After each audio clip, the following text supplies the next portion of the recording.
பாருங்கள், சத்து மாவில் சுட்ட இட்லி எவ்வளோ சாஃப்டாக ஹோல்ஸாக வந்திருக்கு பாருங்கள்.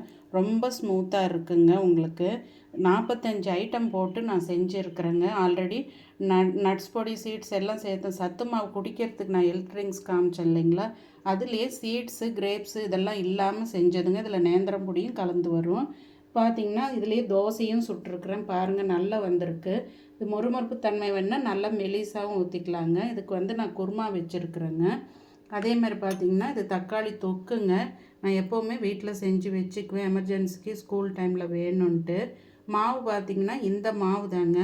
இது பார்த்திங்கன்னா நீங்கள் ரெகுலராக ஸ்கூலுக்கு ஆஃபீஸ் போகிறவங்க ஊற வச்சு அரைச்சி அதை 2 நாளுக்கு மேலே ஃப்ரிட்ஜில் ஸ்டோர் பண்ண முடியாதுங்க. அந்த மாதிரி இருக்கிறவங்களுக்கு நாங்கள் இது ரெடி பண்ணி கொடுக்குறேங்க. ஊற வச்சு முளை கட்டி அதுக்கப்புறம் காய வச்சதுக்கப்புறம் வறுத்து பவுட்ரு பண்ணதுங்க. இது உங்களுக்கு கெட்டுடுமோ வண்டு பிடிச்சிருமோன்ற பயம் இல்லை. எப்போவுமே இது வெளியே வச்சாலே தாங்குங்க. நீங்கள் ஃப்ரிட்ஜிலலாம் வைக்க வேண்டியதில்லை.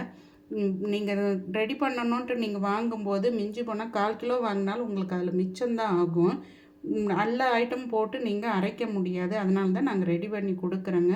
இது நான் இன்றைக்கி சண்டே ஸ்பெஷலாக செஞ்சுருக்கிறேன். அப்போ தான் பிள்ளைங்க கொஞ்சம் எக்ஸ்ட்ரா எடுத்துக்குவாங்க. சண்டேஸில் இந்த மாதிரி ஐட்டம்லாம் நான் செய்வேங்க.